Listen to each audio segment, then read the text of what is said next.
रीटा अपने माता और पिता और दादी के साथ एक छोटी से घर में रहती है। रीटा की माँ एक फैशन डिजाइनर थी और रीटा के पिता का शहर में फास्ट फूड का रेस्टोरेंट था और दादी अक्सर बीमार रहती थी। सब के सब अपनी जिंदगी में काफी खुश थे। फिर एक दिन न जाने किसकी नजर लग गई उन सब की जिंदगियों को, जब रीटा के माता पिता रोड एक्सीडेंट में चल बसे। अब घर में एक बीमार दादी और 7 बेचारी रीटा ही रह गए। कुछ दिन तो दोनों ने रूखा सूखा खाकर गुजारा कर लिया, लेकिन अब तो घर में राशन भी खत्म हो गया था, क्योंकि घर पर कमाने वाला कोई भी नहीं बचा था। एक दिन रीटा के पिता के एक पुराने दोस्त मोहन रीटा और दादी से मिलने आए। अरे दादी, आप और रीटा मेरे साथ मेरे घर चल गए। मैं आप लोगों की खूब सेवा करूंगा। और हाँ रीटा बेटी, आज से तुम मेरी बेटी हो। तुम्हें किसी चीज की कोई फिक्र करने की जरूरत नहीं है। मैं तुम्हें पिता की कमी महसूस नहीं होने दूंगा। थैंक यू मोहन अंकल, आप ना आते तो न जाने हमारा क्या होता। अरे बेटा मोहन, जीते रहो। अब इस बुढ़ापे में तुम ही हमारा सहारा हो। चलो रीटा बेटा, आओ अपने नए घर चले। ये सब कहकर दादी और रीटा मोहन अंकल के साथ उनके घर चले जाते हैं। मोहन, जो कि रीटा के पिता का पुराना दोस्त था, कुछ टाइम पहले दोनों बिजनेस पार्टनर हुआ करते थे। बिजनेस में काफी नुकसान हुआ था, जिसके बाद रीटा के पिता ने मोहन अंकल की बहुत मदद की थी।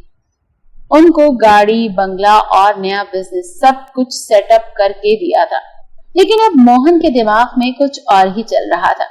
वो रीटा और दादी को अपने साथ इसलिए लाया था कि उनकी बची कुची जायदाद भी किसी तरीके से अपने नाम करवा सके। जैसे ही सब मोहन के घर पहुंचे तो मोहन की बीवी शांति ने सबका स्वागत किया और दोनों की खूब आवभगत की। उस वक्त शांति को अपने पति मोहन के प्लान का कुछ पता नहीं था। शांति ने मोहन को साइड पर लगाकर कहा, अरे तुम पागल वागल हो गए हो क्या? घर में पहले ही इतनी मुश्किल से गुजारा हो रहा है, ऊपर से तुम इस अनाथ और बुढ़िया को मेरे सर पर लाकर बिठा चुके हो। मोहन कहने लगा, आहिस्ता बोलो शांति, आहिस्ता बोलो।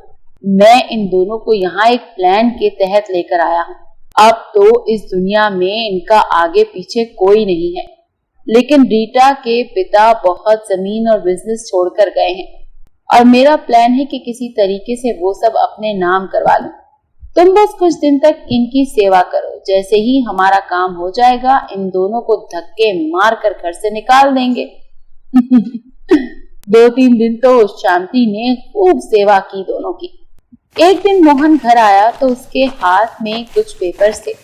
जैसे ही वो घर में एंटर हुआ तो दादी और रीटा को कहने लगा, चल बे बुढ़िया, अपना सामान बांध ले और हाँ, इस अनाथ लड़की को भी यहाँ से ले जा। बेटा मोहन, ये कैसी बातें कर रहे हो? अपनी दादी से ये सब घर गाड़ी तुम्हें मेरे ही बेटे ने ही तो दिलाया था। बुढ़िया, मैंने तुम दोनों का सब कुछ अपने नाम करवा लिया है और ये रहे कागज मेरे हाथ में। अब सब कुछ मेरा है। चलो दोनों अपना सामान बांधो और निकल जाओ मेरे घर से इसी वक्त। अब बेचारी दादी आखिर क्या करती, रीटा का हाथ पकड़ा और घर से निकल गई। रीटा बेटी, हम कहाँ जाएंगे?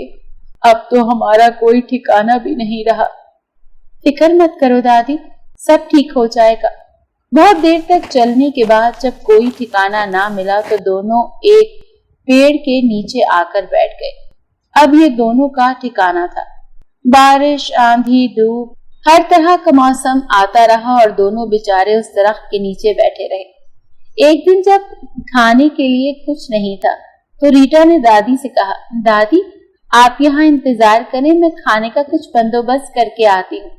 अब रीटा निकल पड़ी गांव में और रास्ते में चलते हुए लोगों से कहने लगी, प्लीज मेरी मदद करें, मेरी दादी बहुत बूढ़ी है और हमारे पास ना रहने के लिए जगह है और ना ही खाने के लिए कुछ खाना है।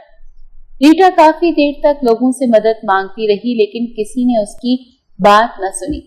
इतने में एक बूढ़ा आदमी रीटा के पास आया।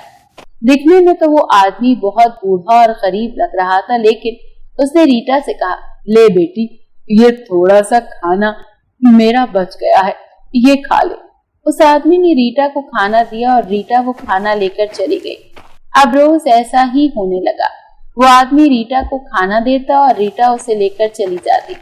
आदमी सोचने लगा, ये लड़की खाना खाती तो नहीं है, आखिर ये सारा खाना लेकर कहाँ जाती है।